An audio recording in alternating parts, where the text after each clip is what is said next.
Welcome back to SPON Academy.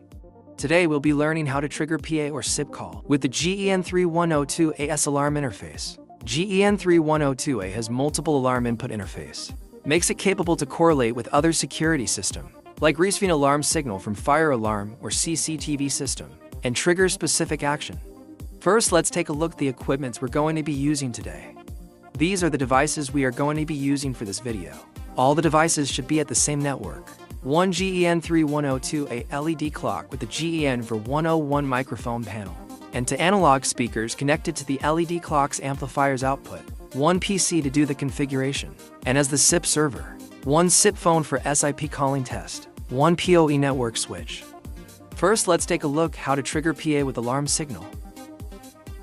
In this video, I'll be using the microphone panel as external alarm signal by connecting the panel's keypad tab to the LED clock's alarm input interface, and also as the external microphone by connecting the panel's audio output to the LED clock's audio input. Also, in order for the LED clock to receive audio from the other end, I've connected the LED clock's amplifier output interface to two analog speakers, so the audio can be heard through the speaker.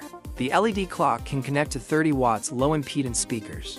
Now let's take a look how to configure this operation. After connect the LED clock to the network, open your browser and type in the LED clock's IP address. For me, it's 19.168.1.113. Username and password are both admin. First, we need to change the LED clock's audio input channel. Click Audio menu. Change the audio input channel to external line mic and external input type to mic in. Enable mic phantom power so it could provide power for the microphone panel. So right now, when SIP call is established, the other end will hear the sound that's coming from the microphone panel. Click Save.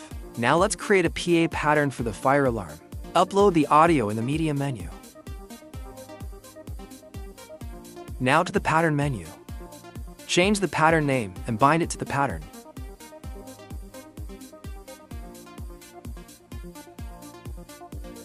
I'm going to set it to playing for 10 seconds, then stop. Click Save.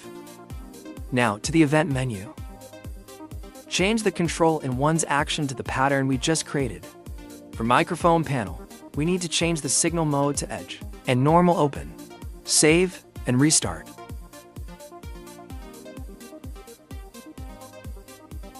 Now let's test it out. As you can see, the PA pattern's audio has been sent to the LED clock and to all speakers. When there is an emergency situation, we can trigger the SIP call to the control room by simply push a button.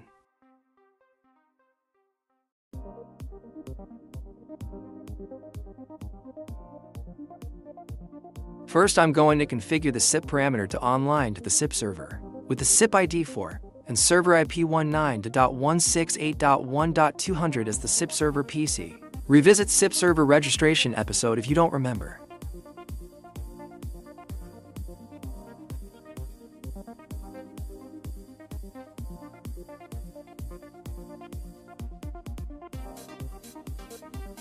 Now, back to the event menu. We are going to define control in one is SIP call. Change the action to call and the destination as the SIP target. You can write the complete SIP call format like what I'm showing if you want to achieve SIP call without SIP server. If you have SIP server, you only need to input the receiver's SIP ID. Click Save and restart.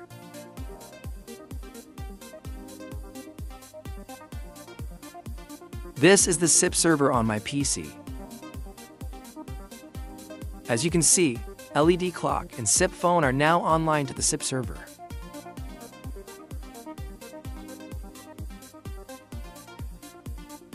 Now let's try to make SIP call with the microphone panel. Press down the microphone panel button. You can see the SIP phone has received calling from the LED clock. Now we can start two-way communication with the SIP phone. You can see the audio from the SIP phone has been transferred to the LED clock and to the analog speaker, and SIP phone can hear the audio from the panel's microphone. press again to hand up. In this video, we've learned about the alarm trigger's SIP call and PA function of the GEN-3102A, and also the connection and the usage between the GEN-3101 microphone panel and the LED clock. That's all for today's lesson. For more information, please visit our website, www.sponcom.com. Thank you for watching.